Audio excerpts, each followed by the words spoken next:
Hi, my name is Parth. In today's video, we are going to be talking mostly about typhoid. So, the first piece of information that we are expected to know when it comes to typhoid is that it's a bacterial disease. तो इस bacteria का नाम क्या है? Salmonella typhi, Salmonella paratyphi.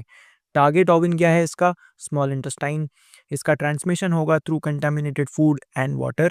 So the take away is please keep an eye on whatever you are eating, right. अब अगर मान लीजिए आपका नसीब ज़्यादा ख़राब है और किसी तरीके से दोनों ही बैक्टीरिया आपके बॉडी के अंदर आ जाते हैं, तो ऐसे टाइम पे एक स्पेशल टाइप का फीवर होता है जिसको हम एंटेरिक फीवर कहते हैं.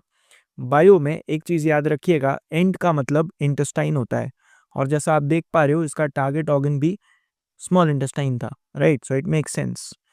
अब अगर इसको आपके बॉडी के अंदर रहना है तो इसके पास भी तो कोई टाइप की कोटिंग कवरिंग होनी चाहिए, राइट, प्रोटेक्शन के लिए. तो इसके पास एक लाइपोपॉलीसैकेराइड की कोटिंग है, right. Extra piece of information not required, just some good to know information, ठीक है. अच्छा, अब जब ये चैप्टर आप पढ़ोगे ना तो इसके अंदर कई सारी बीमारी है, कई सारे सिम्टम्स है. अगर आप ये रखने बैठोगे ना, honestly it's not a good idea. So we'll try and apply logic ताकि रिटेंशन में थोड़ा प्रॉब्लम ना हो आपको, ठीक है.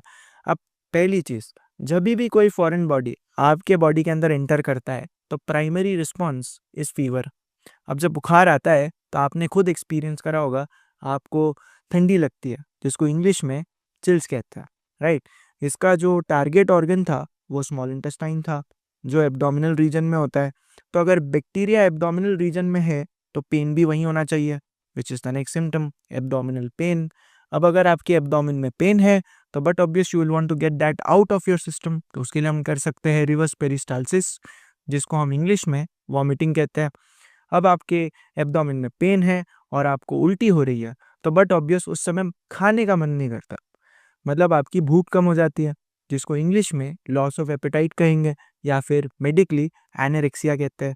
अगर आप खा ही नहीं रहे हो तो बट ऑब्वियस आपको कमज़ोरी लगेगी, जिसको इंग्लिश में वीकनेस कहेंगे.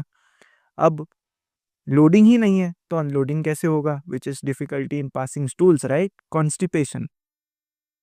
अब यूजुअली जब आप खाना खाते हो तो खाने के बाद हम फ्लूइड्स कंज्यूम करते हैं, जैसे पानी. वाटर का फॉर्मूला इज़ H2O. अब अगर ऑक्सीजन आपके बॉडी में कम है, आपके दिमाग में कम पहुंच रहा है, मतलब बट ऑब्वियस आपको सर में दर्द होगा, जिसको हम हेडेक कहते हैं. तो ये हो गए आपके सारे सिम्टम्स. अब इसको अगर आपने कंफर्म करना है तो आप करवा सकते हो Widal test. Please don't ignore if the test is positive, she is not your ex. But if you were to ignore these symptoms तो आपके इंटेस्टाइन में ऐसे छाले पड़ जाएंगे, जिसको हम इंटेस्टिनल परफोरेशन कहते हैं. इसमें काफ़ी ज़्यादा ब्लीडिंग होता है. Eventually this will cost you your life and then you can rest in peace and think कि why did you ignore those symptoms, right. तो shit actually got real. NCERT में इन्होंने ये आंटी के बारे में बात की है. इनका नाम है Mary Mallon. She was a cook by profession but she was also a carrier for typhoid. So जब वो खाना परोस रही थी तो साथ साथ में बैक्टीरिया भी बांट रही थी, तो बहुत लोगों को मारा है आंटी ने, ठीक है. So that's all about typhoid. Keep reading until next time when we talk about malaria. Thank you.